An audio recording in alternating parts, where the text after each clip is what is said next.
నమస్తే, welcome to mid day debate. నేను మురళి. రాష్ట్రంలోని మెడికల్ అడ్మిషన్లలో స్థానికతపై అధికార పార్టీ ప్రతిపక్షం మధ్య విమర్శల పర్వం కొనసాగుతోంది. స్థానికతను గుర్తించడం కోసం గత ప్రభుత్వం తెచ్చిన జీవో 114, కాంగ్రెస్ ప్రభుత్వం కొత్తగా తీసుకొచ్చిన జీవో 33తో రెండు పార్టీల మధ్య వార్ నెలకొంది. కొత్త జీవో వల్ల తెలంగాణ విద్యార్థులకు అన్యాయం జరుగుతోందని బీఆర్ఎస్ వాదిస్తోంది. తాము పాత జీవోలోనే కొన్ని మార్పులు చేశామని కాంగ్రెస్ అంటోంది. ఇంతకు మెడికల్ సీట్ల విషయంలో ఎందుకు ఈ వివాదం? జీవో 33 ఏం చెప్తోంది? కొత్త జీవోతో స్థానిక విద్యార్థులకు నష్టం జరుగుతుందా? ఇదే అంశానికి సంబంధించి ఇవాల్టి మిడ్ డే డిబేట్లో చర్చిద్దాం.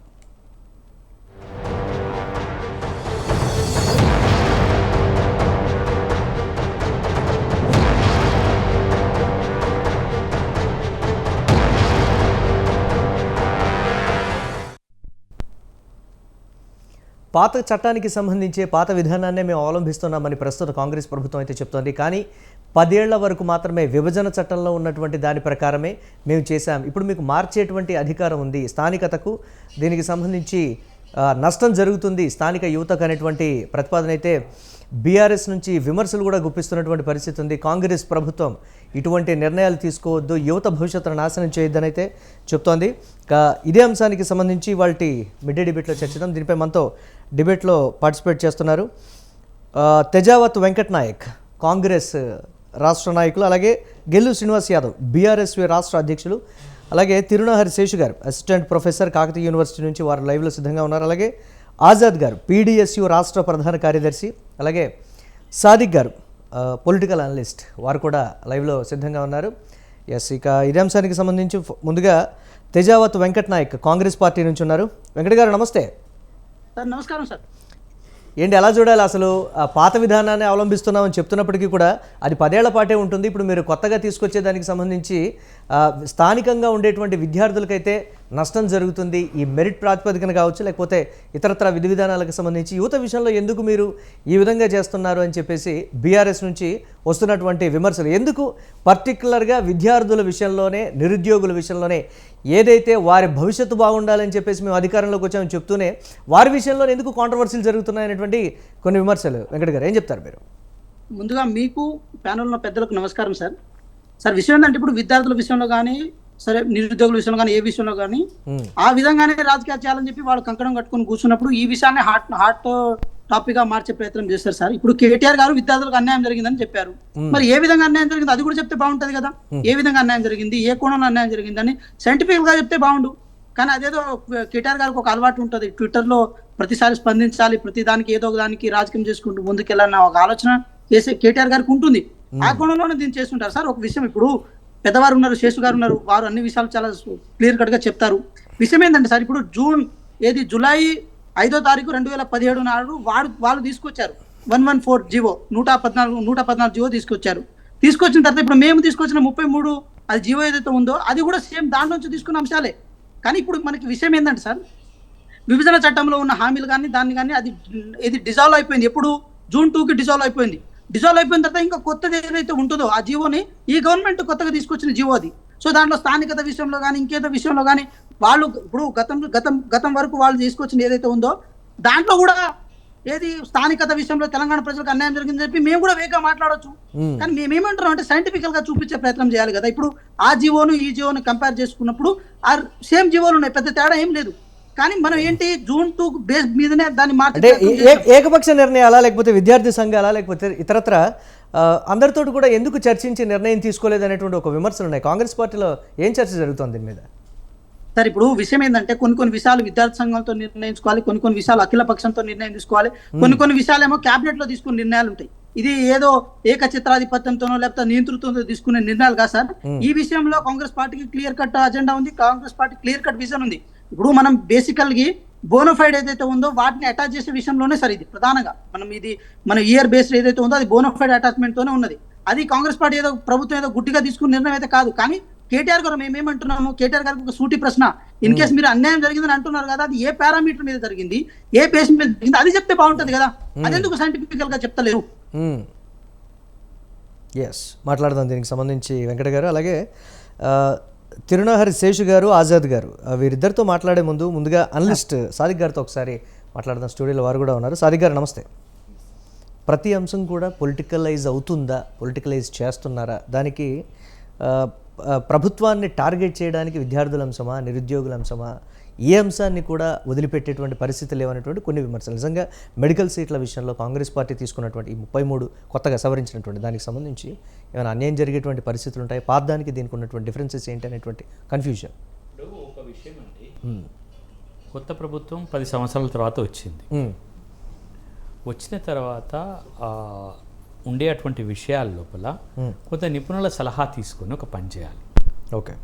ఎందుకంటే వాళ్ళు 5 సంవత్సరాలు పనిచేసి మళ్ళీ 6వ సంవత్సరంలోకి వచ్చినప్పుడు అధికారులు వీళ్ళంతా కూడా ఒక విధంగా వాళ్ళకి అక్విటేట్ అయిపోయారు, అంటే వాళ్ళకి అలవాటు పడిపోయారు.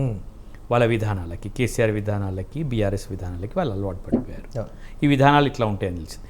కొత్త ప్రభుత్వం వచ్చిన తర్వాత వీరి విధానాలకి ఎప్పుడు ఏం జరుగుతుందంటే బ్యూరోక్రసీ ఉంటుంది మధ్యలో.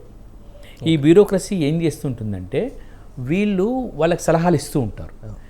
ముఖ్యంగా నేను ఇక్కడ మాట్లాడేది ఏంటంటే ఎప్పుడైనా ఏదైనా ఒక నిర్ణయం తీసుకుంటప్పుడు బ్యూరోక్రసీ చాలా కటువుగా ఎవరిని సంప్రదించకుండా ఇది కరెక్టేనండి, ఇది ఇట్లనే చేయాలి, అది ఎట్లా అని చెప్పి ప్రభుత్వాన్ని తప్పుదో పట్టిస్తూ ఉంటారు. కానీ బీఆర్ఎస్ దాంట్లో ఆయన కొంత నియంతగా ఉండేది కాబట్టి ఇక వాళ్ళకి అక్కడ ప్రభుత్వాన్ని తప్పుదో పట్టించడానికి కొంత వాళ్ళకి అవకాశం దొరకలేదు బ్యూరోక్రసీ. ఇప్పుడు ఈ ప్రభుత్వంలో బ్యూరోక్రసీ కొంత అవకాశం దొరికింది.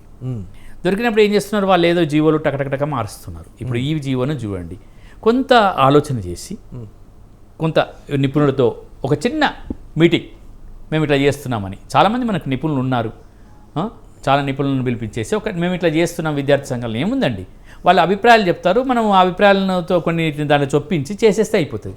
కానీ కొత్త ప్రభుత్వం వచ్చిన తర్వాత బ్యూరోక్రసీలో వచ్చిన మార్పు, బ్యూరోక్రసీలో పూర్తిగా కూడా మార్పు చేయలేదు, అది చాలా పెద్ద అంశంగా ఉంది.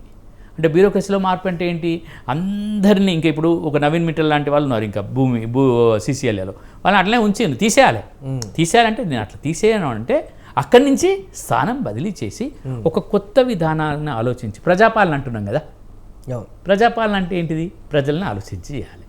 అయితే ఇప్పుడు దీనివల్ల కొంత నష్టం జరిగే అవకాశం ఉంటుంది. కాబట్టి ఆ నష్టాన్ని పూరించుకోవడానికి మళ్ళీ ఒక ప్రయత్నం చేయాల్సి వస్తుంది, మళ్ళీ రోడ్డు మీదకి వస్తుంటారు, మళ్ళీ లాఠీ విరుగుతుంటుంది. ఇట్లా కాకుండా కొంత ఆలోచన చేసి సంయమనంతో చేయాల్సిన అవసరం ఉంది. కాబట్టి నేనేమంటున్నానంటే అది ఏ ప్రభుత్వాన్ని కానీ, కాంగ్రెస్ ప్రభుత్వం, బీఆర్ఎస్ ప్రభుత్వాన్ని కాదు, బ్యూరోక్రసీని నేను ఇక్కడ తప్పుపడుతున్నాను. వీళ్ళు తప్పుదోవ పట్టిస్తుంటారు. కాబట్టి వీళ్ళు అలర్ట్గా ఉండాలి. మన మంత్రులందరూ అలర్ట్గా ఉండి, సరేనండి మీరు చెప్పింది కరెక్టే, మనం ఒక నిపుణులతో ఒక 5-6 చర్చిద్దాం, మీ ఫైల్ పక్కకు పెట్టండి. వాళ్ళు అప్పుడే ఏదో మునిపోతుంటారు, ఇవాళ సిగ్నేచర్ అయిపోవాలండి, ఇవాళ అయిపోవాలని అప్పుడే ఫైల్ తీసుకొచ్చి ముందు పెడుతుంటారు. ఇటువంటివి వస్తుంటాయి.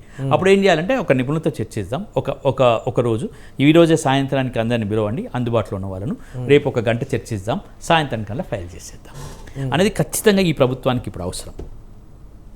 దాంట్లో కూడా నిపుణులతో చర్చించేటప్పుడు బ్యాలెన్స్ నిపుణులతో చర్చించాలి, అది చాలా అవసరం. నిష్ణాతులతోటి, నిపుణులతో. దానివల్ల ఏమవుతుందంటే ఆస్కారం ఉండదండి, there will be no choice for others. అందుకోసమని ఇప్పుడు మేము ఇది ఒక విధంగా మంచి జరిగింది అనుకుంటున్నాం. ఎందుకంటే గట్టి ప్రతిపక్షం ఎప్పుడైతే ఉంటుందో ప్రజాస్వామ్యం పొడివెళ్తూ ఉంటుంది, ప్రజాస్వామ్యం పైకి లేస్తూ ఉంటుంది. ఇంతకుముందు ప్రతిపక్షం లేదు కదా, ఇక ప్రజాస్వామ్యం ఎక్కడిది అన్నట్టు. అంటే ప్రభుత్వాలు ఆ దిశగా ఆలోచిస్తాయంటారు, సంప్రదించి ఇటువంటి నిర్ణయాలు తీసుకోవాలి, ఖచ్చితంగా నిర్ణయాలు చేయాల్సి. ప్రజాస్వామ్యం అంటేనే అది, ద డెమోక్రసీ మీన్స్ దట్. ఖచ్చితంగా నిపుణులతో మాట్లాడాలి. ఒక 5 నిపుణులతో మాట్లాడితే, నేనే డిజైన్ చేస్తా కాళేశ్వరం అంటే అట్లాగే ఉనిగిపోతుంది, నేనే డిజైన్ చేస్తా అన్ని చెప్తా అంటే అట్లా. దీనిలో బ్యూరోక్రసీ తప్పు ఉందని నేను చెప్తున్నాను. ఎందుకంటే వాళ్ళు తప్పుదో పట్టిస్తారు కాబట్టి ఈ నిపుణులు చెప్తారు అన్నట్టు. ఏమని అంటారంటే ఇగో ఇది ఇట్లా వద్దు, ఇది ఇట్లా వద్దు. కానీ నిపుణులతో నేను ఇప్పుడు వచ్చినటువంటి ఈ కొత్త ప్రభుత్వం మాత్రం ఖచ్చితంగా చేయాలి. అట్లా చేయకపోతే మాత్రం ఖచ్చితంగా విద్యార్థులకు నష్టం జరుగుతుంది. కాంగ్రెస్ వాళ్ళు దాన్ని చర్చించాం, దీన్ని చర్చించాం, అది బోము ఇది బోము అంటే మొన్నటి మళ్ళీ ఏమైంది, గ్రూప్ 2 పోస్ట్పోన్ చేసిండ్రా చేయలేదా? కానీ ఇక్కడ విద్యార్థుల నుంచి వ్యతిరేకత రావట్లేదు, కానీ పార్టీల నుంచి వస్తుంది వ్యతిరేకత. ముందు ఇప్పుడు పార్టీలు ఏం చేస్తుంటాయి అంటే ఫస్ట్ అవకాశం గురించి వెయిట్ చేస్తుంటాయి. ఇప్పుడు వారు అన్నట్టు ఇంతకుముందు కాంగ్రెస్ వాళ్ళు స్పోక్స్మెన్ అన్నట్టు ఒక మంచి విషయం చెప్పారు, విమర్శించడం కాదండి, ఏం చేయాలో చెప్పండి. That is very good. విమర్శించడం అందరు విమర్శిస్తారు, ఇది తప్పు అని నేను అనొచ్చు, కానీ ఏం చేయాలో చెప్పడం ముఖ్యంగా. ప్రతిపక్షం విమర్శించడం కాదు, నిర్మాణాత్మకమైన సలహాలు సూచనలు ఇవ్వడం అది చాలా ముఖ్యమండి. ఇది ఇంతకుముందు చెప్పిన వారితో నేను ఏకీభవిస్తున్నాను. ప్రతిపక్షం నిర్మాణాత్మక సలహాలు సూచనలు ఇవ్వాలి, చెప్పండి, అవి కాకపోతే చూద్దాం. మాట్లాడదాం ఒకసారి. అలాగే బీఆర్ఎస్వి రాష్ట్ర అధ్యక్షుడు గెల్లు శ్రీనివాస్ యాదవ్ వారు కూడా లైవ్లో సిద్ధంగా ఉన్నారు. శ్రీనివాస్ గారు నమస్తే. మ్యూట్లో ఉన్నారు, అన్మ్యూట్ చేయండి మీరు. చేస్తాం సార్. ఎస్, వినిపిస్తుందన్నమాట. వినపడుతుంది సార్. ఎస్, ముఖ్యంగా కాంగ్రెస్ పార్టీ చెప్తున్నది, అలాగే అనలిస్ట్ కూడా చెప్తున్నటువంటి అంశం విమర్శించడం కాదు, ముందుగా సలహా ఇవ్వండి. మెడికల్ సీట్ల విషయంలో తెలంగాణ యువతకు స్థానికత అంశానికి సంబంధించి అన్యాయం జరుగుతోంది అనేటువంటి మాట కూడా మెయిన్గా తీసుకొచ్చి, అంటే ప్రతిదీ పొలిటికలైజ్ చేస్తున్నారు అనేటువంటి విమర్శలు కూడా ఉన్నప్పటికీ కూడా సరే సమస్య అనేది మీరు గుర్తించారు, దానికి సాల్వేషన్, దానికి ఆ ప్రాబ్లం ఉన్నప్పుడు సొల్యూషన్ అనేది చెప్తే బాగుంటుంది కదా అనేటువంటి ఒక విమర్శ ఏం చెప్తారు మీరు? సార్, నిన్న మా మాజీ వైద్య ఆరోగ్య శాఖ మంత్రి హరీష్ రావు గారు కూడా నిన్న ప్రెస్ మీట్ పెట్టి చెప్పడం జరిగింది. ప్రభుత్వం మీకు ఏమైనా తెలియకపోతే మమ్మల్ని అడగండి, అఖిలపక్షం పిలవండి, ఆల్పట్టిని పిలవండి, సలహాలు అడగండి, మా సలహా మేము ఇస్తామని చెప్పినాం తప్ప ఎక్కడ ఈ ప్రభుత్వాన్ని విమర్శించాలి, ప్రతి దానిలో పాయింట్అవుట్ అయిన ఆలోచన మాకేం లేదు. మేము ఏ పాయింట్అవుట్ చేసినా మా పార్టీ నుంచి, ఎందుకంటే తెలంగాణ విద్యార్థులకు అన్యాయం జరగదు, న్యాయం జరగాలి అనే ఆలోచనతోనే నిన్న మా మంత్రి గారు హరీష్ రావు గారు చాలా క్లియర్ గా నిన్న ప్రెస్ మీట్ పెట్టి చెప్పడం జరిగింది. ఆనాడు ఉమ్మడి రాష్ట్రంలో ఎడ్యుకేషన్ లో కూడా ఇద్దరికి అవకాశం ఉంది కాబట్టి కంపల్సరీ దాన్ని అట్లా మెయింటైన్ చేయాల్సి వచ్చింది. ఇవాళ తెలంగాణ రాష్ట్రం పూర్తి అయిపోయింది, 10 years అయిపోయింది కాబట్టి అది అవసరం లేదు. తెలంగాణకు ప్రత్యేకమైన జీవాలు ఉండాలి, మన రూల్స్ మనకు ఉండాలి, ఆ రూల్స్ ఫ్రేమ్ చేసుకోవాలని చెప్పి చాలా క్లియర్ గా మాట్లాడారు. ఇవాళ దీనివల్ల చాలా మంది నష్టపోతా ఉన్నారు. కాబట్టి ప్రభుత్వం ఆ రకంగా ఆలోచిస్తే బాగుంటుందని ఆలోచన చేస్తూ ఉన్నాం. ఎస్, మాట్లాడదాం దీనికి సంబంధించి. ఏంటో అది చెప్పమంటే ఎస్ మాట్లాడదాం అంటున్నారు, దానికి సంబంధించి ఎస్ చెప్తారు వారు. తిరునారి శేష్ గారు అసిస్టెంట్ ప్రొఫెసర్ కాకతీయ యూనివర్సిటీ నుంచి ఉన్నారు. శేష్ గారు, సో అది పార్టీల వెర్షన్, అలాగే నిపుణుల వెర్షన్ కూడా ఆ విధంగా ఉంది. అసలు విద్యార్థులకు జరిగేటువంటి నష్టం ఏంటి? ఒకవేళ పాత విధానాన్ని కొనసాగిస్తే మేము అందరితో చర్చించిన తర్వాతనే, అంటే అందరితో చర్చించామంటే అధికారులు కావచ్చు, ఇతరత్ర వారందరితో కూడా మాట్లాడడం, ఎక్కడ అన్యాయం జరుగుతుంది అనేటువంటి మాట కూడా కాంగ్రెస్ పార్టీ చెప్తోంది. బీఆర్ఎస్ పర్టికులర్గా పాయింట్అవుట్ చేసి పాత దాన్ని కొనసాగించడం వల్ల విభజన చట్టంలో ఉంది కాబట్టి 10 సంవత్సరాలు మేము దాన్ని కొనసాగించాల్సి వచ్చినటువంటి పరిస్థితి ఉంది. ఇప్పుడు మీ చేతుల్లో ఉంది కదా, స్థానిక యువతకు అన్యాయం జరగకుండా మీరు నిర్ణయం తీసుకోవచ్చు కదా అని బీఆర్ఎస్ కూడా చెప్తున్నటువంటి పరిస్థితి. విద్యార్థులు ఎలా చూస్తున్నారు, ఏం చెప్తారు మీరు? అందరికీ నమస్కారం. బహుశా ఉమ్మడి ఆంధ్రప్రదేశ్ ఉన్నప్పుడు, తర్వాత ప్రత్యేక తెలంగాణ రాష్ట్రం ఏర్పడైనప్పుడు ఈ స్థానికత నిర్ధారణ పైన వివాదాలు జరుగుతూనే ఉన్నాయి, వివాదాలు ముసురుకుంటూనే ఉన్నాయి, ఆరోపణలు వస్తూనే ఉన్నాయి. అసలు మనకి ఉమ్మడి ఆంధ్రప్రదేశ్ లో ప్రధానమైనటువంటి అంశం ముల్కీ నిబంధనలే కదా. స్థానికతను నిర్ణయించేటటువంటి ముల్కీ నిబంధనలు వివాదాస్పదమైనవి. 610 జీవో వివాదాస్పదమైంది, 14F వివాదాస్పదమైంది. తెలంగాణ ఉద్యమంలో అవి చాలా కీలకంగా మాట్లాడినటువంటి అంశాలు ఉన్నాయి. ఇవాళ తెలంగాణ రాష్ట్రం ఏర్పాటైన తర్వాత కూడా ఇవాళ స్థానికతను నిర్ధారించేటటువంటి జీవో నెంబర్ 33 పైన కూడా అదే విధమైనటువంటి ఆరోపణల్ని మనం చూస్తున్నాం. ఇది ఒక అంశం అయితే, రెండోది మీరు ఉమ్మడి ఆంధ్రప్రదేశ్ ఉన్నప్పుడు స్థానికతను ఎట్లా నిర్ణయిస్తారనేది పక్కన పెడదాం ఒక్క నిమిషం. స్థానిక కోట ఎలా ఉండేదంటే 85%, 15% ఉండేది. నాన్ లోకల్ కి 15%, లోకలైట్స్ కి 85% అటు విద్యల్లో గాని ఉద్యోగాల్లో గాని ఇచ్చేటటువంటి వాళ్ళు. తర్వాత మన తెలంగాణ రాష్ట్రం ఏర్పాటైన తర్వాత 2023లో అప్పటి బీఆర్ఎస్ ప్రభుత్వం 124వ జీవో తీసుకొచ్చింది. దాని ప్రకారం ఏంటి అని అంటే స్థానిక కోట 95%, అంటే లోకల్ కి 95% ఇస్తారు, నాన్ లోకల్ కి 5% రిజర్వ్ చేసినటువంటి పరిస్థితులు మనకు ఉన్నాయి. అయితే ఇప్పుడు మన చర్చల్లో ఏంటి అని అంటే స్థానికతను ఎట్లా నిర్ణయిస్తారు, దాని అనే లోకల్ అని ఎవరు అవుతారు అనేటటువంటి విషయమే ఇప్పుడు మనకు ప్రస్తావనకు వచ్చింది. ముఖ్యంగా 2024 జూన్ 2 తర్వాత మనకి విభజన చట్టంలో ఉన్నటువంటి అన్ని పోయినాయి. ఇక 10 సంవత్సరాలు హైదరాబాద్ ఉమ్మడి రాజధానిగా ఉండాలి, చట్టాలన్నీ ఉమ్మడిగా కొనసాగాలనేటటువంటి నిబంధన పోయింది కాబట్టి ఇప్పటి నుంచి వచ్చేటటువంటి జీవోలన్నీ కూడా తెలంగాణ ప్రజలను దృష్టిలో పెట్టుకొని చేయాల్సినటువంటి జీవోలు. అంటే ఇప్పుడు జీవో నెంబర్ 33 కేవలం తెలంగాణలో అడ్మిషన్స్ పొందేటటువంటి విద్యార్థులకి స్థానికత ఏంటి అనేది. కాబట్టి నీట్ ద్వారా నింపేటటువంటి ఎంబీబీఎస్, బీడీఎస్ సీట్లను నింపడానికి తెలంగాణ రాష్ట్ర ప్రభుత్వం జీవో నెంబర్ 33 తీసుకొస్తున్నటువంటి సందర్భంలో ఇది స్థానిక విద్యార్థులకు నష్టం చేకూర్చేటటువంటి విధానం ఉంది దీంట్లో అని బీఆర్ఎస్ పార్టీ కొన్ని అభ్యంతరాలను లేవనెత్తింది. దానికి అధికార కాంగ్రెస్ పార్టీ ఏం చెప్తుంది అని అంటే 2017లో 114 జీవోకి కొనసాగింపుగానే ఈ జీవో ఇచ్చాము.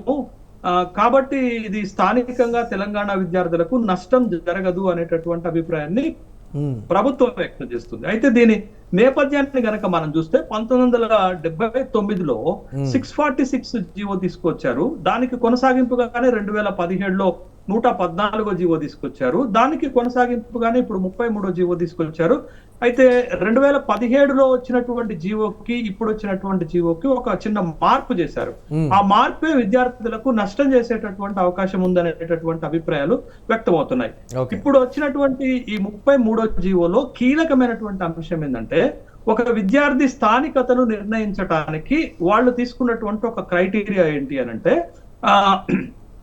విద్యా అర్హతకు సంబంధించినటువంటి సంవత్సరం, దాని నుండి 4 సంవత్సరాలు వెనుకకు వచ్చేదాన్ని స్థానికతగా నిర్ణయించారు.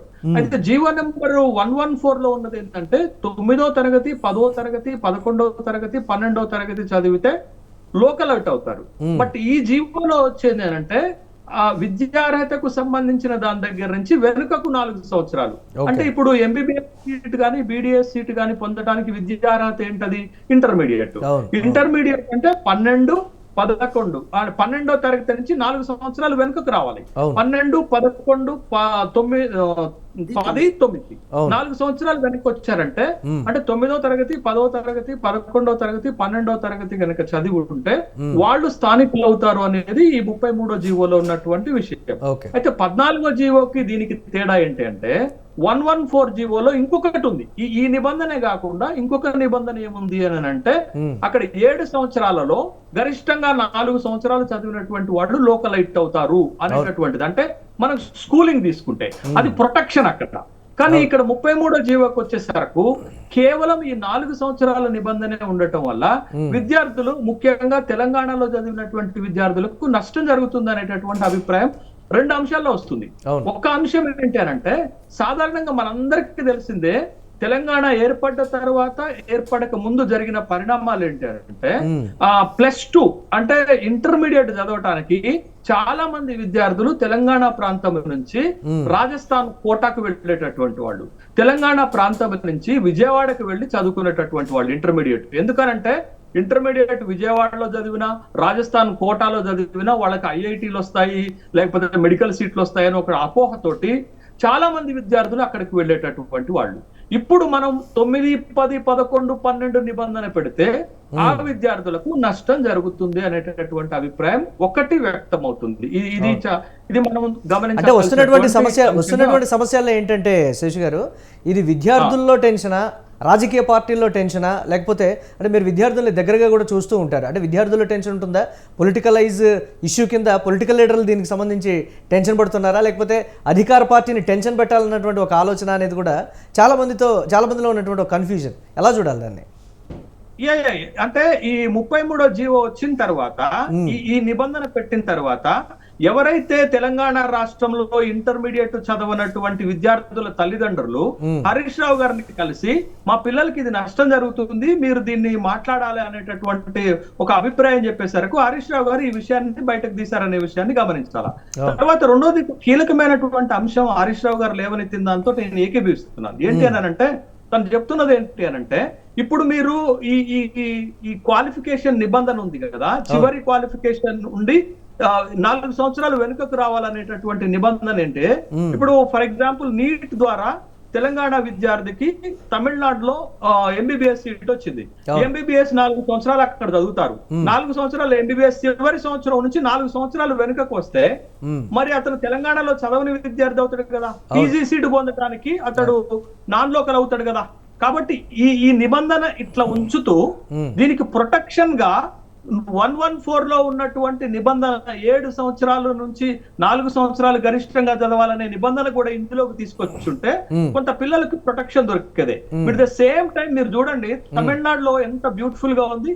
తమిళనాడులో ఉన్నటువంటి నిబంధన ఏంటంటే, 6 నుండి 10 సంవత్సరాలు 10వ తరగతి వరకు చదవాలి ఒక నిబంధన అయితే, రెండోది తల్లిదండ్రులు స్థానికంగా ఉండాలి అనేటటువంటి నిబంధన వల్ల ఇవాళ అంటే కేరళలో ఒక రకమైనది ఉంది, అలాగే తమిళనాడు అండ్ కర్ణాటకలో కూడా డిఫరెంట్గా అంటే స్టేట్లో ఉన్నటువంటి పరిస్థితులు అనుకోవాలా, లేకపోతే అక్కడ ఉన్నటువంటి పేరెంట్స్ విషయంలో కావచ్చు, లేకపోతే అక్కడ స్థానికత లేకపోతే స్థిరాస్తి కూడా అక్కడ ఉండాలి అనేటువంటి చాలా వరకు నిబంధనలు అయితే ఉన్నాయి. శేష్ గారు మాట్లాడదాం దీనికి సంబంధించి. అలాగే ఎస్ ప్లీజ్ ఆజాద్ గారు ఉన్నారు పీడిఎస్, ఒక నిమిషం ప్లీజ్ మనం చెప్దాం సమయభావం ఇక్కడ.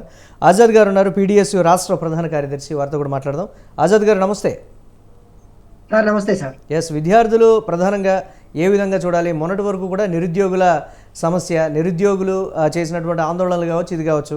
ఇప్పుడు విద్యార్థుల్లో ఒక ఆందోళన, అలాగే తల్లిదండ్రుల్లో కూడా ఒక రకమైనటువంటి కన్ఫ్యూజన్ ఎలా ఉండబోతోంది ఈ మెడికల్ సీట్ల విషయంలో పర్టికులర్గా అనేటువంటిది. సో ఇప్పుడు ఉన్నటువంటి స్థానికత అంశం కావచ్చు, 114 జీవో, దాని కొనసాగింపుగా వచ్చినటువంటి 33 జీవో, అసలు ఓవరాల్గా ఉన్నటువంటి కన్ఫ్యూజన్ పేరెంట్స్కి కావచ్చు, లేకపోతే విద్యార్థులకు కావచ్చు, వారికి చెప్పేది ఏంటి? మీరు ఏమైనా ప్రభుత్వానికి ఇలా కాదు ఇలా అని సూచించేటువంటి పరిస్థితి ఏమైనా ఉందా ఇప్పుడు? సార్ ముందుగా మనం ఈ నీట్ విద్యార్థులకు సంబంధించి వారు నీట్ పరీక్ష రాసినప్పటి నుంచి ఇప్పటి వరకు అటు కేంద్ర ప్రభుత్వము పూర్తి స్థాయిలో కూడా గందరగోళానికి గురి చేసింది.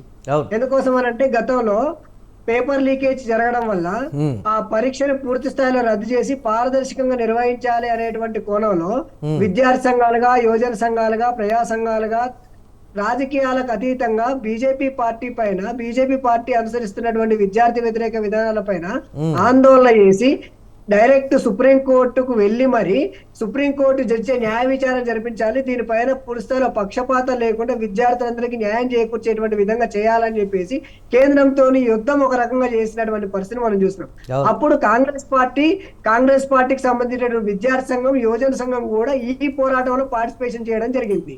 ఆ గందరగోళాన్ని పూర్తి స్థాయిలో సద్దుమణిగిన తర్వాత విద్యార్థులందరికీ కూడా యథావిధిగా ఎవరికి ఏ అన్యాయం జరగకుండా పూర్తి స్థాయిలో కూడా సిట్టింగ్ జడ్జి న్యాయ విచారణ జరిపిన తర్వాత, సుప్రీంకోర్టు జడ్జిమెంట్ ఇచ్చిన తర్వాత పూర్తి స్థాయిలో కౌన్సిలింగ్ జరుగుతుంది అనేటువంటిది విద్యార్థులకు క్లారిఫికేషన్ అనేటువంటిది వచ్చింది. ఈ వచ్చిన తర్వాత రాష్ట్రంలో స్థానికత ఇష్యూని లేవనెత్తి దాంతో పాటుగా విద్యార్థులందరూ కూడా పూర్తి స్థాయిలో గతంలో విద్యార్థులందరూ కూడా పరీక్షల టైంలో పూర్తిగా వారందరూ కూడా నిరాశకు నిస్పృహకు లోనై చాలా కష్టపడ్డటువంటి విద్యార్థులు కౌన్సిలింగ్ వస్తే తెలంగాణ రాష్ట్రంలో అత్యధిక సీట్లు ఉన్నాయి, ఖచ్చితంగా మాకు సీట్లు వస్తాయి అనేటువంటి దానికోసం విద్యార్థులందరూ సిద్ధంగా ఉన్నారు. ఇలాంటి దాన్ని దృష్టిలో పెట్టుకొని ప్రభుత్వము వారికి అనుగుణంగా నడుచుకోవాల్సినటువంటి అవసరం ఉంది. గతంలో ఇప్పుడు కొత్తగా వచ్చినటువంటి గత ప్రభుత్వం ఏ విధంగానైతే జీవోలు తీసుకొచ్చింది, నెక్స్ట్ విద్యార్థులకు న్యాయం జరిగేంత వరకు మనం ఏం చేసేటువంటి అవకాశాలు ఉంటాయి అనేటువంటిది పూర్తి స్థాయిలో పరిశీలన చేయాల్సినటువంటి అవసరం ఉంది. ఆ వైపుగా చేయాల్సి ఉంటది అనేటువంటిది కూడా మేము అనుకున్నాము, చేస్తా అనేటువంటిది కూడా మేము అనుకున్నాం. కానీ ఇప్పుడు రీసెంట్ గా 33 జీవో తీసుకురావడం అనేటువంటిది ఇది మంచి పరిణామం కాదు అనేటువంటిది మేము తెలియజేస్తా ఉన్నాం. ఈ 33 జీవోని తక్షణమే సవరించాలనేటువంటిది కూడా మేము తెలియజేశాం. ఎందుకోసం అంటే దామోదర్ రాజనరసింహ గారు మాట్లాడారు, గత ప్రభుత్వం తీసుకొచ్చినటువంటి జీవోనే మేము ఇంప్లిమెంటేషన్ చేస్తా ఉన్నాము, దీంట్లో మేము కొత్తగా తీసుకొచ్చినటువంటి ఏమీ లేవు, విద్యార్థులు ఎవరు కూడా గందరగోళానికి గురి కావద్దు అని చెప్పేసి అన్నారు. నిన్న దాదాపు ఒక 200 మంది పేరెంట్స్ మాకు కాల్ చేశారు. వాళ్ళందరూ కూడా ఎల్బీ నగర్ లో మీటింగ్ పెట్టుకొని మీ విద్యార్థి సంఘాలకు మా సపోర్ట్ కావాలి అనేటువంటి దానికోసం మా ముందుకు రావడం జరిగింది. ఈ రోజు హరీష్ రావు గారిని కలిశారు, ఖమ్మంలో పొంగులేటి శ్రీనివాసరెడ్డి గారిని కలిశారు. ఇట్లా అనేక మంది వాళ్ళ నుంచి వచ్చిన రెస్పాన్స్ ఏంటి ఆజాద్? మీకు వాళ్ళ నుంచి వచ్చిన రెస్పాన్స్ ఏంటి? సార్ అదే చెప్తా ఉన్నా.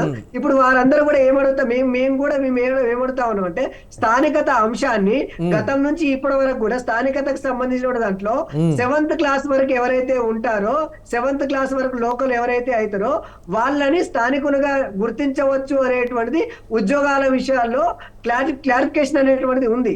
ఆ వైపుగా మనం ఎందుకు తీసుకోవట్లేదు అనేటువంటిది మేము అడుగుతా ఉన్నాం. ఇప్పుడు ఇందాక సార్ చెప్పారు, తెలంగాణ రాష్ట్రంలో చదివేటువంటి విద్యార్థులు అనేక మంది దాదాపుగా రాజస్థాన్ కానీ ఇక్కడే విజయవాడకు వెళ్ళేటువంటి పరిస్థితి. ఖమ్మం, నల్గొండ, మహబూబ్ నగర్ సంబంధించిన విద్యార్థులందరూ కూడా విజయవాడ వెళ్ళి అక్కడ ఇంటర్మీడియట్ విద్యను పూర్తి చేసేటువంటి అవకాశం ఉంటుంది.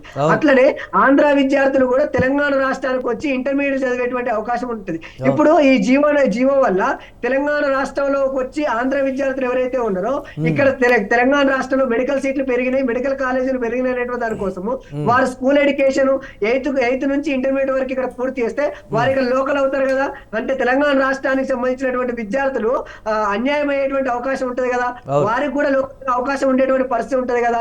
ఇట్లాంటి గందరగోళమైనటువంటి వాతావరణం తీసుకొచ్చి గందరగోళమైనటువంటి జీవాలు తీసుకురావడం వల్ల ఉపయోగకరంగా ఉండదు. తక్షణమే మంత్రులు అయితే అధికార పార్టీ అంటే ఆజాద్ ఒక నిమిషం, ఆజాద్ గారు ఒక నిమిషం, ఆజాద్ గారు వినిపిస్తుంది అన్నమాట. ఎస్ మాట్లాడుతుంది దీనికి సంబంధించి అధికార పార్టీ ఏం చెప్తుంది దీనిపై?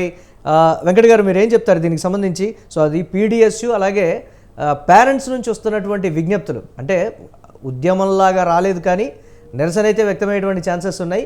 గవర్నమెంట్ మాత్రం ఇదే ఒంటెద్దు పోగడంటారా, లేకపోతే సంప్రదించకుండా తీసుకున్నటువంటి ఈ విధమైనటువంటి నిర్ణయాలు అంటారా? కంప్లీట్గా నిరుద్యోగుల విషయంలో, ఎగ్జామ్స్ విషయంలో ఏ విధంగా అయితే జరిగిందో ఇప్పుడు ఈ విషయంలో కూడా, ఈ మెడికల్ సీట్ల విషయంలో కూడా మరొక్కసారి ప్రభుత్వానికి నిరసన సెగ తగిలే అవకాశం ఉంది అనేటువంటిది స్పష్టంగా పీడిఎస్ ద్వారా అర్థమవుతున్నటువంటి పరిస్థితి. అధికార పార్టీ ఎందుకు నిమ్మకు నీరెత్తినట్లుగా వ్యవహరిస్తోంది? అధికారంలో ఉన్నాం కదా, మనల్ని ఎవరు ఏమీ అనలేరు అనేటువంటి ఒక భావం అనేటువంటిది కూడా వారి మాటల్లో వ్యక్తమవుతుంది. ఏం చెప్తుంది అధికార పార్టీ? వెంకట్ సార్ ఒక మాట ఏంటంటే సరే అన్ని మీరే అనుకుంటున్నారు. నేను శేషు గారితో నేను సబ్జెక్ట్ కరెక్షన్ సార్. శేషు గారు మీరు నాకు కొంచెం దీంట్లో గైడ్ చేయండి. ఇప్పుడు మీరు ఇందాక అన్నారు కదా 12th నుంచి -4 అంటే 9th నుంచి 12th వరకు. ఇప్పుడు విషయం ఏంటంటే సార్ అక్కడ నుంచి -3 చేసుకోండి. 9, 9th, ఏది మన 8th, 7th. అంటే ఇప్పుడు మనం 2024లో జూన్ 2 నుంచి ముగిసిన తర్వాత విభజన సంబంధించిన చట్టంలో ఉన్న అంశాలన్నీ ముగిసిన తర్వాత ఏదైతే 3 సంవత్సరాలు ఉన్నాయో 3 సంవత్సరాలు అది ఏపీ వాళ్ళకి వర్తిస్తే 4 సంవత్సరాలు మనకి వర్తించినాయి. అందులో భాగంగా వాళ్ళు ఇచ్చిన జీవో ప్రకారం ఆ 3 సంవత్సరాలు ఏపీకి వర్తించే విషయాన్ని ఎగరగొట్టాం, దాన్ని తీసేసాం అంతే. అప్పుడు ఏమైతుంది 9th నుంచి 12th వరకు అది స్థానికత కింద మనం ఇక్కడ చేర్చుకునే ప్రయత్నం చేసినాం. సరే ఇక్కడ విషయం ఏంటంటే ఉద్యోగాల విషయంలో కానీ లేకపోతే ఇది మన సీట్ల విషయంలో కానీ ఈ రెండింటిని మనం కొన్ని సందర్భాల్లో కలిపి చూడడానికి వీలు లేదు సార్. కొన్ని విషయాలను వీటిని విడగొట్టి చూసినప్పుడే మనకు సమస్య పరిష్కారం దొరుకుతుంది. సార్ ఒక విషయం అంటే ఇందాక శేషు గారు కూడా ఒక మాట చెప్పారు, హరీశ్రావు గారు లేవనెత్తిన పాయింట్ అది కరెక్ట్ అనిపించిందేమో అని అన్నారు. అయితే సార్ అది పీజీకి వర్తించే అంశము, ఎంబీబీఎస్ సీట్ల విషయంలో అది లేదనే భావన ఇప్పటికీ మాకుంది. అది లేదని అనుకుంటున్నాం.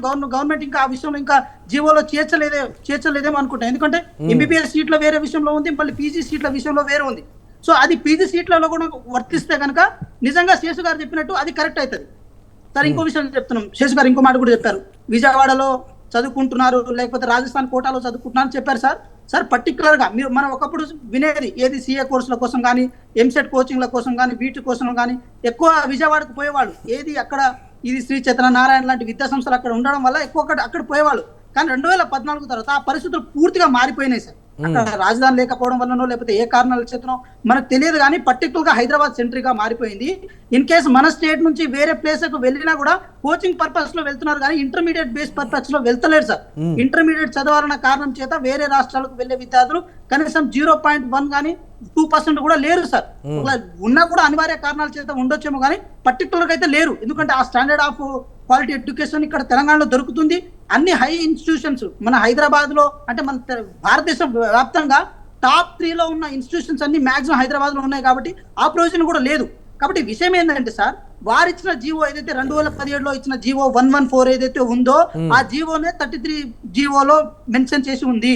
ఆ మెన్షన్ చేసే క్రమంలో ఏదైతే మనం స్థానికత ఉందో 3 సంవత్సరాలు కనుక మన ఏపీకి తీసివేస్తే అది జూన్ 2 నుంచి పోయింది కాబట్టి మనం 4 సంవత్సరాన్ని పారామీటర్ గా తీసుకున్నాము. కాబట్టి 9th నుంచి 12th వరకు మనం మెయిన్ పారామీటర్ గా తీసుకున్నాము.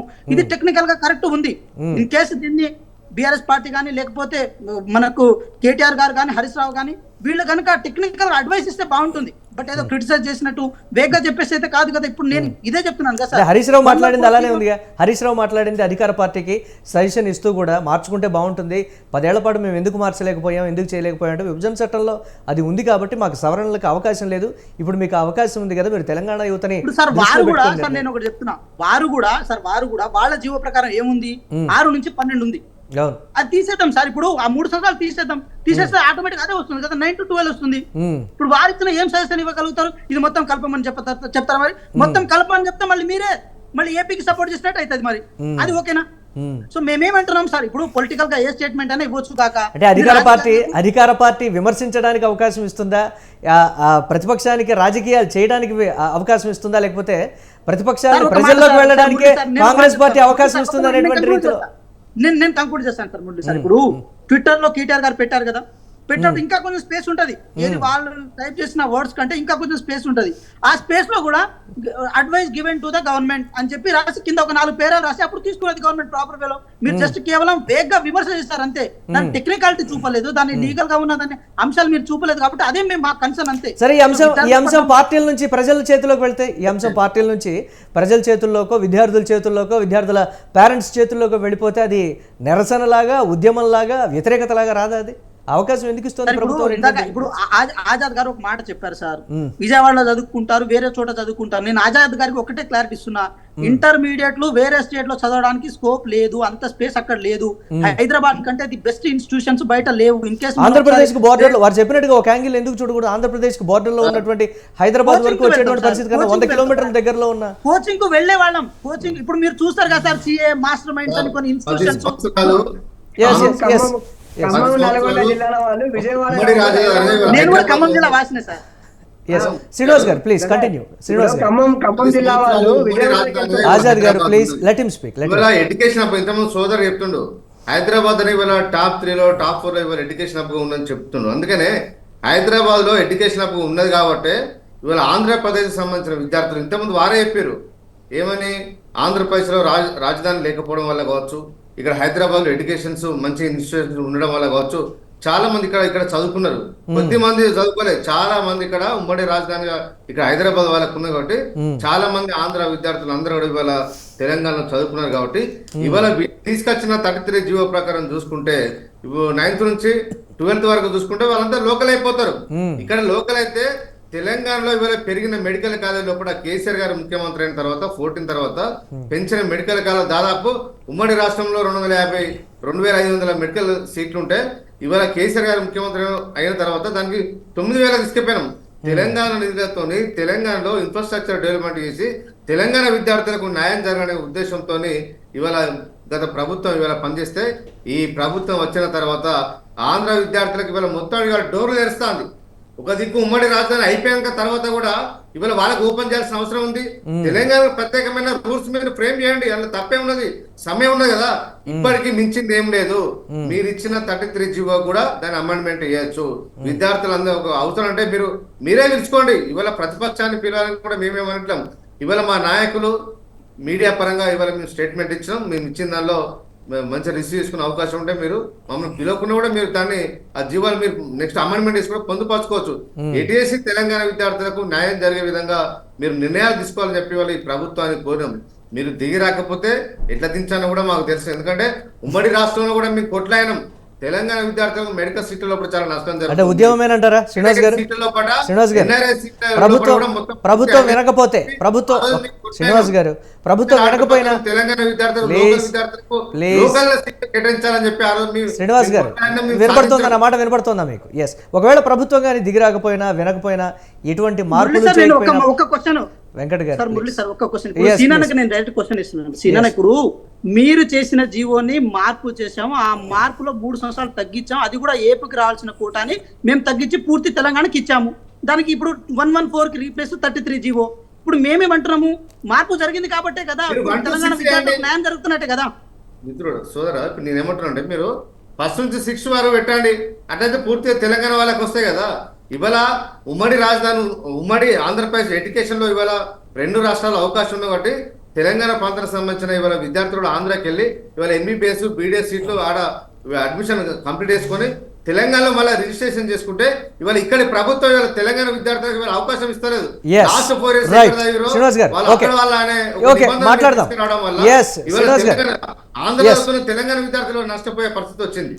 సారీ గారు, సో అది బీఆర్ఎస్ అండ్ అధికార కాంగ్రెస్ పార్టీ వెర్షన్ అంతా కూడా అది పొలిటికలైజ్ అంటారా, లేకపోతే ఇతరత్ర దేనికోసం అని అంటారా? విద్యార్థులు నిరుద్యోగుల విషయంలోనే కంటిన్యూస్గా జరుగుతున్నటువంటి పరిణామం ఇప్పుడు పార్టీల మధ్య మొదలైంది.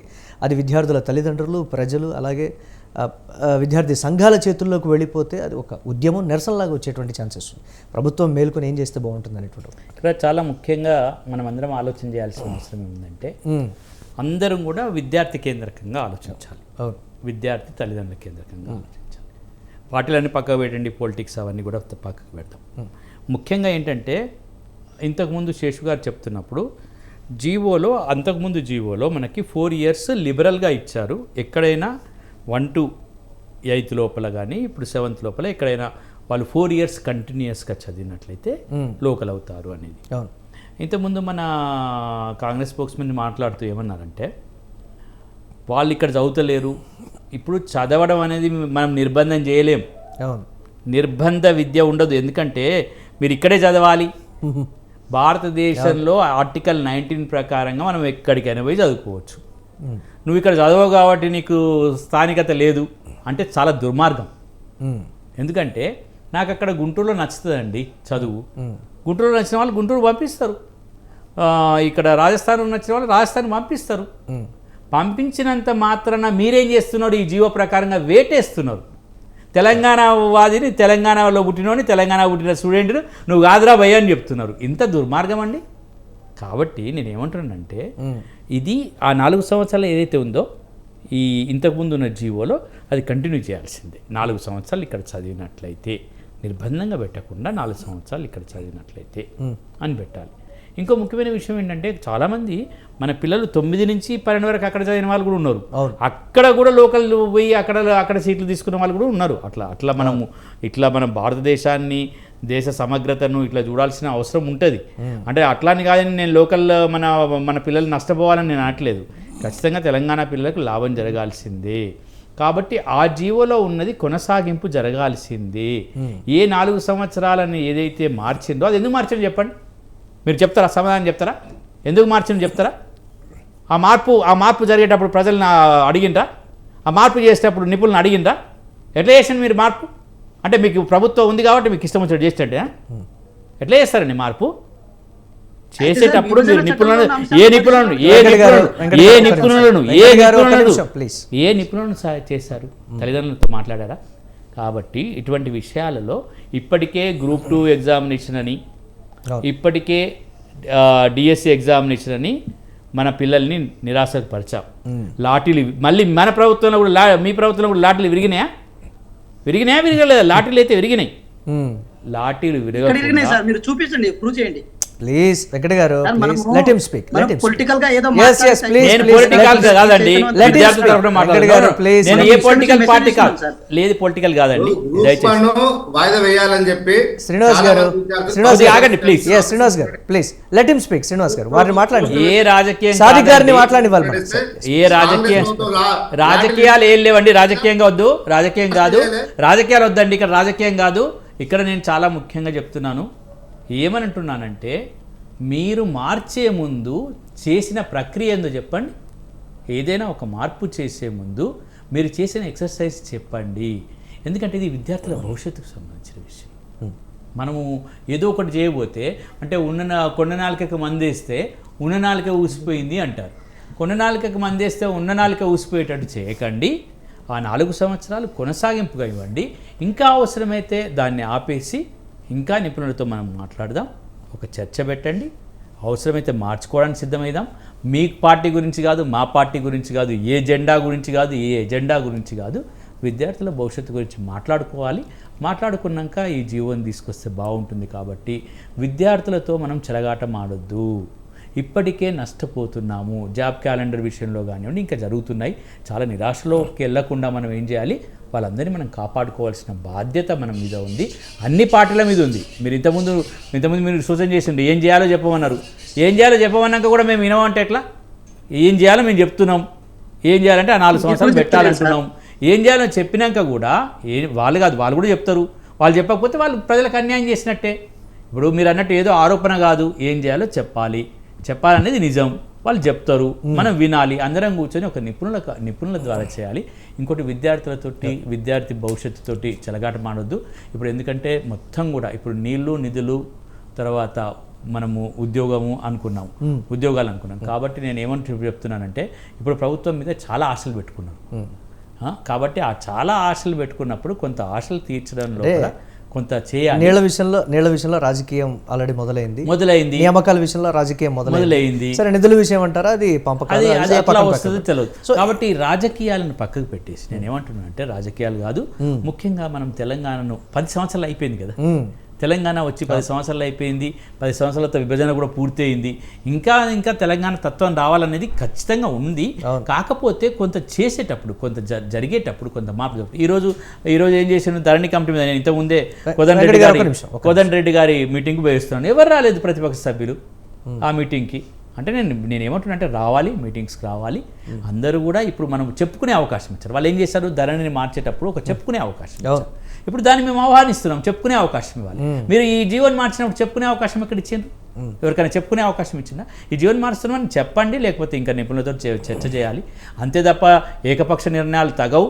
మళ్ళీ ఏకపక్ష నిర్ణయాలు చేస్తే మళ్ళీ మొదటి ప్రతి అంశం కూడా చర్చించే తీసుకునేటట్టయితే ఎందుకు ప్రభుత్వం అనేటువంటి అట్లా కాదండి. ప్రభుత్వంలో కూడా నేను చర్చలు, ఇప్పుడు ఇంతకుముందు మిత్రుడు చెప్పినట్టు చర్చల ఒకటి ప్రజల వద్దకు పోవాల్సిన అవసరం లేదు, నిపుణులతో చర్చించాలంటున్నాను. ఇంత ప్రతిదీ ప్రజల వద్దకు పోవాల్సిన అవసరం లేదు. ఎందుకంటే నేను ఇంతకుముందు చెప్పాను, బ్యూరోక్రసీలో ఆ స్థాయి అధికారులతో ఎంతో అనుభవం ఉన్నటువంటి అధికారులతో కొంతమందితో చర్చించి మాట్లాడేమనేటువంటి మాట లేదు. మాట్లాడితే ఇట్లాంటివి రావండి, మాట్లాడితే ఇట్లాంటివి రావు. ఎందుకంటే అధికారులు కూడా స్వేచ్ఛగా వచ్చి వారి అభిప్రాయాన్ని వెలిబుచ్చాలి. ఆ పరిస్థితులు కూడా ప్రభుత్వంలో లేవా? ఇప్పుడు ఉన్నాయి. ఇప్పుడు అధికారులు కూడా చెప్పే సాహసం చేయలేదన్న. ఇప్పుడు ఉంది అని మేము అనుకుంటున్నాం. ఆ ఉంది అని చూపించడానికి వీళ్ళు ఒక ప్రయత్నం చేయాలి. వీళ్ళు ఏం చేయాలి, ఒక నలుగురు కమిటీ వేసేసి ఒక 2 రోజులలో కూర్చోమని చెప్పడానికి ఏం పెద్దగా ఇది ఉండదు. నిపుణులు ఉంటారు, మనకు కావాల్సిన వాళ్ళు. ఒక జీవో ప్రిపేర్ అయ్యేటప్పుడు సార్ గారు అధికారులు ఇలా కాదు ఇలా ఖచ్చితంగా చేయాలండి. అవును, ప్రిన్సిపల్ సెక్రటరీ ఆ ఎక్సర్సైజ్ జరగదు. రాత్రికి జీవో ప్రిపేర్ చేస్తారు, అప్పటికప్పుడు జీవో ప్రిపేర్ చేస్తారు. ఏం ఆలోచించకుండా కావాల్సింది ఏదో పెట్టేస్తారు. ఇప్పుడు ఈ జీవో అట్లనే కనిపిస్తుంది కదా. ఏ ప్రయోజనాలను ఆశించి ఈ జీవోను మార్చినని చెప్పాలి కదా. ఇప్పుడు ఏ ప్రయోజనాలను ఆశించి మీరు ఈ జీవోని పెట్టిండ్రు, ఏ ప్రయోజనాలు నెరవేరితే ఏ ప్రయోజనం. ప్రస్తుత ప్రభుత్వాల్లో అంటే ప్రభుత్వాలు మారిన తర్వాత చోటు చేసుకునేటువంటి పరిణామాలు ఏంటంటే యాజ్ ఇట్ ఈస్గా పాత వాసన లేకుండా కొంచెం కొత్తగా ఉండాలి. అంటే వారి అభిప్రాయం కావచ్చు. అంటే పాత మార్క్ ఉండకూడదనా, లేకపోతే పాత వాసన ఉండకూడదనా, లేకపోతే వారి మార్క్ ఎక్కడ ఉండకూడదు అనేటువంటి రీతిలో వ్యవహరిస్తున్నాయనేటువంటి అనుమానాలు అయితే వస్తున్నాయి. బట్ అది ట్రూ ఆర్ ఫాల్స్ చూద్దాం. దానికి సంబంధించి మంచి అయితే తీసుకోవాలి, చెడైతే మాత్రం ప్రజల్ని విద్యార్థుల్ని దృష్టిలో పెట్టుకోవాలి తప్ప ఈ రాజకీయాలని దృష్టిలో పెట్టుకోవాలి. శేషు గారు సార్ ఇప్పుడు ఇందాక సార్ చెప్పారు కదా, పూర్తి స్థాయిలో కూడా ఏదైనా సరే ప్రభుత్వము క్లారిఫికేషన్ తీసుకొని పనిచేయాలి, ఏదైనా సరే ప్రభుత్వానికి సంబంధించి చర్చించుకునేటువంటి అవకాశం ఉండాలనేటువంటి విషయం చెప్పారు. చాలా స్పష్టం అది. గతంలో కూడా ప్రజాప్రభుత్వం వస్తుంది, ప్రజల నుంచి వచ్చేటువంటి ఏ ఆలోచనలైనా సరే స్వీకరిస్తామని చెప్పేసి చెప్పారు. నిజంగానే ఇప్పటి వరకు కూడా ఈ జియో నెంబర్ 33కు సంబంధించిన దాంట్లో విద్యార్థులు, తల్లిదండ్రులు పూర్తి స్థాయిలో కూడా వారు నిరాశకు లోనయ్యారు, గందరగోళానికి గురవుతా ఉన్నారు అనేటువంటి దానికోసము ప్రభుత్వం నుంచి ఒక స్పష్టమైనటువంటి వైఖరి రావాలి, ప్రభుత్వం నుంచి విద్యార్థులకు న్యాయం జరిగేటువంటి అంటే ఆజాద్ గారు వస్తున్నటువంటి ఒక క్వశ్చన్, ఒక నిమిషం ఆజాద్ గారు రేజ్ అవుతున్నటువంటి క్వశ్చన్ ఏంటంటే, ఒక నిమిషం రాజనరసింహ గారు, ఆజాద్ గారు వినిపిస్తోందా? నా మాట వినిపిస్తోందా మీకు? విద్యార్థులకు ఎవరు కూడా గందరగోళం ఉండదు కదా అని. ఆజాద్ గారు వినిపిస్తోందా నా మాట మీకు? Sir yes. విషయం ఏంటి అని అంటే, పార్టీలు రేజ్ చేసేంత వరకు కూడా విద్యార్థి సంఘాలు లేకపోతే పేరెంట్స్ ఎందుకు వెయిట్ చేస్తున్నారు? ఎందుకు వాళ్ళలో లేదు? పొలిటికల్ పార్టీస్ దాన్ని క్రిటిసైజ్ చేయడమా, పొలిటికలైజ్ చేసి దాన్ని టర్న్ తీసుకున్న తర్వాత అప్పుడు విద్యార్థి సంఘాలు గుర్తిస్తున్నాయా, లేకపోతే విద్యార్థుల్లో ఆ మాత్రం కూడా, అంటే విద్యార్థి సంఘాలు ఆ మాత్రం చర్చ జరగట్లేదా దీనికి సంబంధించి అని వారు విమర్శించడంగానే ఇమ్మీడియట్గా అధికార పార్టీ మీద ఆ స్థాయిలో వ్యతిరేకత చెప్పడం కానీ, ఎస్ వారు చెప్పినట్టు ఇది ఇలా అంటాం అనేటువంటిది, అంటే ఒక కమ్యూనికేషన్ గ్యాపా, లేకపోతే విద్యార్థి సంఘాల్లో ఉండేటువంటి ఒక తేడానా, లేకపోతే తల్లిదండ్రులు వచ్చి విద్యార్థి సంఘాలని అప్రోచ్ అయ్యేంత వరకు కూడా ఈ సమస్యకు సంబంధించి సంఘాల విషయంలో కొన్ని అనుమానాలు కూడా అనేది కొంతమంది చెప్తున్నటువంటి మాట. ఏమంటున్నాం అంటే, మీరు చెప్పింది మేము ఏది కూడా పొలిటికలైజ్ చేయదలుచుకోలేదు, దీన్ని ఈ విషయాన్ని రాజకీయ రంగు పులమాదలుచుకోలేదు, ఈ విషయానికి సంబంధించినటువంటిది రాజకీయ రంగు పులిమి, దీన్ని పక్కదో పట్టించేటువంటి ప్రక్రియ చేయడం అనేటువంటిది మంచిది కాదు అనేటువంటి దానికోసం సామరస్యంగా వినతి పత్రాల రూపంలో ఇది కేవలం ప్రభుత్వం దృష్టికి తీసుకెళ్లి పరిష్కరించుకోవాలి అనేటువంటిది రోడ్లెక్కి గందరగోళం చేసి ఈ విషయాన్ని పక్కదోరు పట్టించేటువంటి విధంగా ఉండొద్దు అనేటువంటి నేను అన్న ప్రశ్న మీకు ఎక్కడ, దయచేసి నేను అడిగిన ప్రశ్న ఆజాద్ గారు ప్లీజ్, నేను అడిగిన ప్రశ్న అది కాదు, నేను అడిగిన ప్రశ్న అది కాదు. విద్యార్థి సంఘాలు రాజకీయం చేయమని కాదు, పొలిటికల్ పార్టీస్ దీన్ని అంశాన్ని తీసుకునే దానికన్నా ముందే విద్యార్థి సంఘాలు తీసుకుంటే బాగుండేది కదా దీన్ని, అంటే ఆ స్థాయిలో గమనించలేదా, లేకపోతే ఎక్కడ జరిగింది అనేటువంటి ఒక మాట. దానికి సంబంధించి సార్, ఈ విద్యార్థి సంఘాలని పొలిటికలైజ్ చేయమనట్లా. కేటీఆర్ గారు స్పందించకంటే ముందుగానే, హరీష్ రావు గారు ప్రెస్ మీట్ పెట్టకంటే ముందుగానే ఈ విషయానికి సంబంధించి పీడిఎస్యు విద్యార్థి సంఘంగా దీన్ని గుర్తించి ప్రభుత్వం దృష్టికి తీసుకుపోవడం కోసం ప్రయత్నం చేసినాము. అప్పటి నుంచి ఇప్పటి వరకు కూడా దామోదర్ రాజనరసింహ ఆరోగ్య సార్, ఒక మాట నేను ఒక మాట చెప్పాలి సార్. వెంకట గారు ప్లీజ్, శేషు గారు వెంకట గారు ప్లీజ్, వెంకట గారు మీ ఇద్దరి మాటలు ఎవరికి అర్థం కావట్లేదు.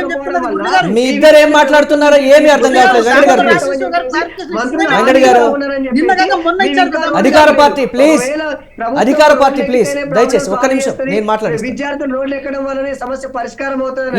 రోడ్లు ఎక్కడానికి విద్యార్థులుగా విద్యార్థి సంఘాలుగా మేము సిద్ధంగానే ఉన్నాం. ఆ విధంగానే పరిష్కారం అవుతుంది అంటే అట్లనే పరిష్కరింప చేసుకుందాం సార్.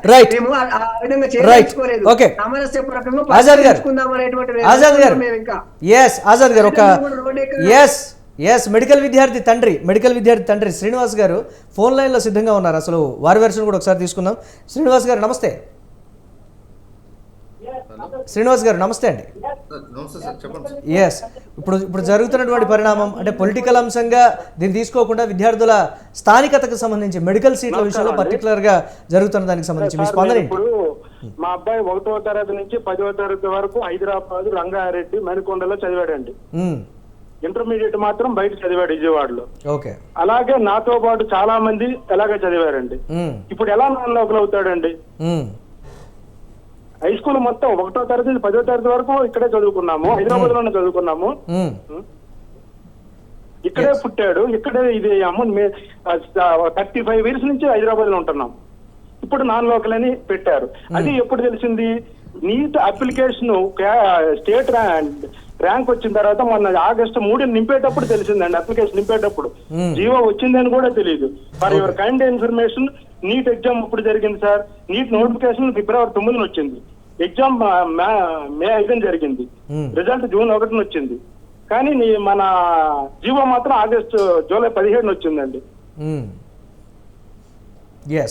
ఇప్పుడు ఉన్నటువంటి మేజర్ ప్లీజ్ చెప్పండి. అదే అండి, ఇప్పుడు నాన్ లోకల్ అనేది మాకు చాలా ఇదండి. ఈ నాన్ లోకల్ ఈ రోజుతోనే పోవట్లేదండి. మేము కంప్లీట్ హైదరాబాద్ లో స్థిర నివాసులం అండి. ఈ రోజుతోనే పోవట్లేదు. నెక్స్ట్ పీజీ మీద ఎఫెక్ట్ పడుతుంది, రేపు జాబ్ జాయిన్ అయ్యేటప్పుడు ఎఫెక్ట్ పడుతుంది, ఇది అవుతుంది. నెక్స్ట్ ఇంకోటి, విద్యార్థుల్లో లేదు అనేది నేను డిబేట్ ఇందాక నేను చూస్తున్నానండి. విద్యార్థుల్లో లేదు అనేది కాదండి. మేము గత 4 రోజుల నుంచి ఒక కనీసం 60 మంది స్టూడెంట్స్ గ్యాదర్ అయ్యి హైకోర్టులోనే ఉన్నామండి. కానీ ప్రభుత్వం దృష్టికి వెళ్లే స్థాయిలో ఉండాలనేది శ్రీనివాస్ గారు.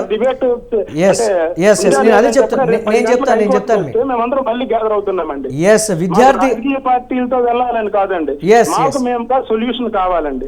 నేను అదే చెప్తున్నా. నేను డెఫినెట్ గా ప్రభుత్వానికి అది ప్రతిపక్షం చేసినా లేకపోతే విద్యార్థి సంఘాలు చేసినా విద్యార్థుల తల్లిదండ్రులు చేసినా ఎవరు చేసినా కానీ ప్రభుత్వం దృష్టికి వెళ్ళాలి. ఇప్పుడు మీరు చెప్పినటువంటి మేజర్ ప్రాబ్లం అనేది మాట్లాడదాం. వెంకట గారు అధికార పార్టీ ప్లీజ్. అది విద్యార్థి తండ్రి. ఒక్క నిమిషం ప్లీజ్ అందరు. శ్రీనివాస్ గారు రైట్ అండి. థ్యాంక్ యూ స్పందించినందుకు వెంకట గారు. సో అది విద్యార్థి తండ్రి నేరుగా మాట్లాడినటువంటి మాట. ప్యానెల్ ఉన్న పెద్దలందరూ అంటే మనం అందరం ఇప్పుడు శేషు సార్ పర్టికులర్ గా నా వర్డ్స్ ని మీరు తీసుకోవాలి. ఇప్పుడు జరుగుతున్న విషయంలో ఏదైతే ఆ 3 సంవత్సరాల కాల పరిమితి ఉందో దాన్ని తీసేయడం వల్లనే ఇది ప్రాబ్లం అని అంటున్నప్పుడు అది ఎవరికి మేలు జరిగింది అనేది ఇంపార్టెంట్. ఇక్కడ ఎవరికి మేలు జరుగుతుంది అనేది ఇంపార్టెంట్. తీసేయడానికి కారణాలు ఏంటనేది ఇంపార్టెంట్. ఇప్పుడు 114ని 33గా మార్చడం కోసం ఎవరిని అంటే బేస్ గా తీసుకున్నారు, ఎవరి యొక్క ఇంట్రెస్ట్ ని బేస్ గా తీసుకున్నారు, ఎవరికి మేలు జరుగుతుంది అనే విషయం మీద శేషు గారు దీని మీద క్లారిటీ ఇస్తే బాగుంటుందని చెప్పి సార్ ఇన్ కేసు సజెషన్స్ ఇవ్వాల్సి వస్తే కూడా సజెషన్స్ కూడా ఇవ్వండి సార్. అంటే అధికార పార్టీ దీనికి సంబంధించి ఏమైనా మార్చుకుంటుందంటారు? ఇప్పుడు విద్యార్థి తండ్రి నేరుగా చెప్పాడు కదా, ఆ స్థాయిలో ఎందుకు దీన్ని మారిస్తే ప్రధానంగా తెలంగాణ విద్యార్థులకు అన్యాయం జరుగుతుంది. మనం ఒప్పుకున్నా ఒప్పుకోకపోయినా శేషు సార్ దీని మీద క్లారిటీ ఇవ్వాలి. ప్లీజ్ శేషు గారు ప్లీజ్. ఇప్పుడు జియో నెంబర్ 33 పైన క్లారిఫికేషన్ ఇవ్వాల్సిన బాధ్యత ప్రభుత్వానిది. This GO meant for only the admissions of MBBS and BDS అనేటటువంటి క్లారిటీ ప్రభుత్వం నుంచి ఇంతవరకు రాలే. వాళ్ళు చెప్పాలి ఇది కేవలం నీట్ ద్వారా BDS కి MBBS సీట్ల కేటాయింపు చేయడానికి మాత్రమే ఈ స్థానికత నిబంధన మేము పెట్టాము అనేటటువంటిది ఒక క్లారిఫికేషన్ ఇస్తే బాగుంటుంది. ఇది ఒకటి. రెండోది ఏంటంటే అసలు జీవో నెంబర్ 33ని ఎవరు వ్యతిరేకిస్తున్నారు అనేది కూడా మనకి చాలా ఇంపార్టెంట్. వెంకట్ చెప్తుంది అదే, జీవో నెంబర్ 33ని ఎవరు వ్యతిరేకిస్తున్నారంటే తెలంగాణలో ఎవరైతే +2 చదవలేదో వాళ్ళు వ్యతిరేకిస్తున్నారు. ఇంటర్మీడియట్ అంటే 11వ తరగతి 12వ తరగతి తెలంగాణలో ఎవరైతే చదవలేదో వాళ్ళు వ్యతిరేకిస్తున్నారు. ఎందుకు అంటే ఈ 33 జీవోలో చివరి విద్యా సంవత్సరం నుంచి 4 సంవత్సరాలు వెనుకకు రావాలనేటటువంటి నిబంధన ఉంది. కాబట్టి ఇక్కడ ఇంటర్మీడియట్ చదవనటువంటి విద్యార్థులకు నష్టం జరుగుతుంది అనేటటువంటి ఉద్దేశంతో ఇవాళ ఆ తల్లిదండ్రులు ఆ విద్యార్థులే ఈ జీవో 33ని వ్యతిరేకిస్తున్నారు అనేటటువంటి విషయాన్ని గమనించాలి. ఇది రెండో పాయింట్.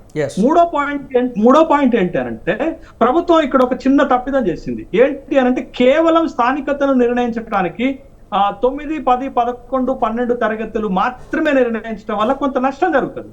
కాబట్టి దీనితో పాటు సబ్ సెక్టర్ గా అడిషనల్ గా వాళ్ళు ఏం చేయాల్సి ఉంటేనంటే 4వ తరగతి నుంచి 10వ తరగతి వరకు కూడా స్థానికంగా చదివిన వాళ్ళు అంటే 7 సంవత్సరాలు వస్తుంది. మళ్ళా 7 సంవత్సరాల్లో కంటిన్యూగా 4 సంవత్సరాలు చదివిన వాళ్ళు కూడా స్థానికతకు అర్హులే అనేటటువంటి ఒక నిబంధన దీనికి ప్లస్ పెట్టుంటే ఈ విధమైనటువంటి గందరగోళం అసంతృప్తి రాకుండా ఉండేదే. కాబట్టి ప్రభుత్వం ఇప్పటికైనా జీవోలో చేయాల్సిన సవరణ ఏంటి అంటే 4వ తరగతి నుంచి 10వ తరగతి వరకు స్థానికంగా చదివినటువంటి వాళ్ళు అంటే 7 సంవత్సరాలు, ఆ 7 సంవత్సరాల్లో కంటిన్యూగా 4 సంవత్సరాలు చదివినటువంటి వాళ్ళు కూడా స్థానికంగా పరిగణించబడతారు అనేటటువంటిది ఒక మార్పు ఈ జీవోలో చేస్తే అందరికీ న్యాయం జరుగుతుంది. ఇది రెండో అంశం. మూడో అంశం చాలా కీలకమైనటువంటి అంశం ఏంటంటే మనం దీనికోసం ఇప్పుడు నీట్ అడ్మిషన్స్ కేటాయింపులో జాతీయ కోటా ఉంటుంది, స్థానిక కోటా ఉంటుంది. తెలంగాణకు వస్తున్నటువంటి నష్టం ఏంటో తెలుస్తుంది. దీన్ని ఎవరు ఆలోచన చేయటలే, కేవలం మొత్తం జీవో నెంబర్ 33 పైకే పోతుంది కానీ మనకి ఇంకొక నష్టం జరుగుతుంది. ఆ నష్టం ఏంటి అనంటే ఇప్పుడు మన తెలంగాణలో 36 మెడికల్ కాలేజీలు ఉన్నాయి. ఇంత పెద్ద ఎత్తున మొత్తం దేశంలో ఏ రాష్ట్రంలో లేవు. మనం సంవత్సరానికి 9,000కు పైగా మెడిసిన్ కంప్లీట్ చేసేటటువంటి అవకాశం తెలంగాణలో ఉంది. అయితే ఈ నీట్ ద్వారా జాతీయ కోటాలో సీట్ వస్తే మన విద్యార్థులు కోటలే, కానీ ఇతర రాష్ట్రాల విద్యార్థులు మన దగ్గర వచ్చి చేరుతున్నారు. కానీ మన విద్యార్థులు మన దగ్గర కాలేజీలు ఎక్కువ ఉన్నాయి కాబట్టి ఇక్కడే ఉండటానికి ఇష్టపడుతున్నారు. అంటే మన విద్యార్థులు బయటికి వెళ్ళకపోవటం వల్ల జాతీయ కోటాని పూర్తిగా ఉపయోగించుకోకపోవటం వల్ల స్థానిక కోటాలోనే ఉండాలనేటువంటి నిర్ణయం వల్ల నష్టం జరుగుతుంది అనేటటువంటి విషయాన్ని కూడా మనం గమనించాలి. కాబట్టి జీవో 33లో ప్రభుత్వము స్పష్టత చేయాలి. ఆ స్పష్టత ఏంటంటే ఇది కేవలం MBBS BDS సీట్లకు మాత్రమే స్పష్టం చేయాలి. రెండోది దీంతో పాటు అడిషనల్ గా ఇంకొక నిబంధన పెట్టాలి స్థానికతను గుర్తించడానికి. ఒక్కసారి పిల్లలకి న్యాయం జరుగుతుంది. ఈ విధమైన విమర్శలు ప్రభుత్వం పై రావు అనే విషయాన్ని గమనించాలి. రైట్. అధికార పార్టీ వెంకట్ గారు మీకు ఒక సూటి ప్రశ్న. ప్రభుత్వం తీసుకుంటున్నటువంటి ప్రతి నిర్ణయానికి సంబంధించి ఇప్పుడు డిబేట్లో పార్టిసిపేట్ చేసినటువంటి విద్యార్థి సంఘాల వాళ్ళు కావచ్చు, లేకపోతే ప్రొఫెసర్లు కావచ్చు, ప్రతిపక్ష పార్టీ కావచ్చు, అనలిస్టులు కావచ్చు, అందరూ కూడా ప్రభుత్వం తీసుకునేటువంటి నిర్ణయాల్లో సవరణలు చేస్తే బాగుంటుంది అనేటువంటి ఒక విమర్శ ముందు నుంచి ప్రభుత్వం ఏర్పడిన నాటి నుంచి కొన్ని కీలక నిర్ణయాల్లో ప్రతిసారి కూడా ఎందుకు విమర్శలు వస్తున్నాయంటే సంప్రదింపులు లేకనా, లేకపోతే గత బీఆర్ఎస్ ప్రభుత్వం చేసినటువంటి నిర్ణయాల్ని ఉంచకూడదనేటువంటి దానికి సంబంధించా, లేకపోతే ఆ తరహా మార్క్ అనేది ఉండకూడదా, లేకపోతే మేము చేసేదే కరెక్ట్ అనేటువంటి ఒక దూకుడైనటువంటి ఒక నిర్ణయంతో కాంగ్రెస్ పార్టీ వెళుతోందా అనేటువంటి ఒక ప్రశ్న. ప్రతి నిర్ణయంలో కూడా ఎందుకు కాంట్రవర్సీ అవుతోంది, ఎందుకు నిరసనలు వ్యక్తమవుతున్నాయి, పార్టీలో దీనికి సంబంధించి అంతర్గతంగా చర్చ జరుగుతుందా? జస్ట్ ఒక 1 minute కంక్లూడ్ చేయండి ప్లీజ్. సార్ ఇప్పుడు మా సీనన్న కూడా డిబేట్ లో ఉన్నారు. గల్లు సీనన్న క్యాంపస్ విద్యార్థి, వారికి అంతా తెలుసు ఏది మంచి ఏది చెడు ఏ బేస్ మీద తీసుకుంటే తెలుసు. ఇప్పుడు ఇన్ కేసు ఈ జీవో కనుక మార్చకపోతే ఆ విభజన చట్టం అనే అంశాన్ని ఈ ప్రభుత్వం ఇట్లే కంటిన్యూ చేసిందని చెప్పి మళ్ళీ సీనన్నే వచ్చి రోడ్ల మీదకి వచ్చి కొట్టాడే ప్రయత్నం చేస్తారు. ఇప్పుడు మార్చిన జీవో తెలంగాణ విద్యార్థులకు న్యాయం జరిగిందా లేదా అనే విషయం మీద సీనన్న కూడా వారు కేటీఆర్ గారి కానీ లేకపోతే హరీష్ రావు గారి ద్వారా ఎవరి ద్వారా సరే ఇంకా సీనన్న చెప్పినా కూడా ఆ సజెషన్ తీసుకుంటాం. కానీ ఇప్పటి వరకు వాళ్ళు సజెషన్ బేస్ మీద కాకుండా కేవలం విద్యార్థులను కాంగ్రెస్ పార్టీ ఏదో అన్యాయం చేసినట్టు ఒక పర్సెప్షన్ క్రియేట్ చేసి దాన్ని బిల్డ్ చేసి దాన్ని కన్సల్టేట్ చేసే ప్రయత్నం చేస్తున్నారు. కానీ ఇప్పటికి మేము అంటున్నాం, ఇప్పటికి కూడా ఛాన్స్ ఉంది. సీనన్న మీరైనా ఒక అడ్వైస్ చేయండి, ఏం చేస్తే బాగుంటుంది, ఎట్లా చేస్తే బాగుంటుంది. ఇప్పుడు కాంగ్రెస్ పార్టీ చేసిన దాన్ని దాంట్లో ఉన్న లోపాలు ఏదని మీరు చెప్తే నిపుణులు కూడా ఉన్నారు కదా, ఒకళ్ళ సలహాలు. ప్రతిపక్షం సలహా అంటే సరే పట్టించుకుంటారు, పట్టించుకోలేదు. అనలిస్ట్ జర్నలిస్టులు ఉన్నారు, ప్లస్ నిపుణులు ఉన్నారు, నిష్ణాతులైనటువంటి వాళ్ళందరూ ఉన్నారు. వాళ్ళని ఎందుకు సంప్రదించట్లేదు అధికార పార్టీ అనేదే కదా ఇక్కడ చోటు చేసుకునేటువంటి విమర్శ. విద్యార్థి తండ్రే నేరుగా కూడా స్పందించినటువంటి పరిస్థితి ఉంది. ఆ స్థాయిలో వ్యతిరేకత వ్యక్తం కాకముందే కాంగ్రెస్ పార్టీ, అధికార పార్టీ ఏమైనా రివిజన్ చేసుకుంటుందా, రివైజ్ డెసిషన్ ఏమైనా తీసుకుంటుందా అనేటువంటి ఒక క్వశ్చన్. ఏం చెప్తుంది? సరే, ఇప్పుడు మంట పెట్టిందే కేటీఆర్ గారు, ఏ బేస్ మీద మంట పెట్టారు వాళ్ళు కూడా తెలియాలి కదా. సమస్య ప్రతిపక్షం గుర్తించకముందే, శ్రీనివాస్ గారు ఒక్క నిమిషం, శ్రీనివాస్ గారు నేను చెప్తాను ఒక్క నిమిషం. సమస్య ప్రతిపక్షం గుర్తించకముందే విద్యార్థి సంఘాల్లో మొదలైంది అని ఆజాద్ కూడా చెప్పినటువంటి పరిస్థితి ఉంది. మరి అది చిలికి గాలివాన కాకముందే ప్రజాభిష్టాన్ని ప్రతిపక్షం దాన్ని ఏమంటారంటే బాధ్యతాయుతమైనటువంటి ప్రతిపక్ష పాత్ర మేము పోషిస్తున్నాం కాబట్టి వారిలో ఉన్నదాన్ని నేరుగా మేము సజెస్ట్ చేశామని అయితే బీఆర్ఎస్ చెప్తున్నటువంటి పరిస్థితి ఉంది. రైట్, థ్యాంక్ యూ వెంకట్ గారు, శ్రీనివాస్ గారు, శేషు గారు, ఆజాద్ గారు, సాదిక్ గారు. ఇది వాళ్ళ mid day debate. Keep watching స్వతంత్ర.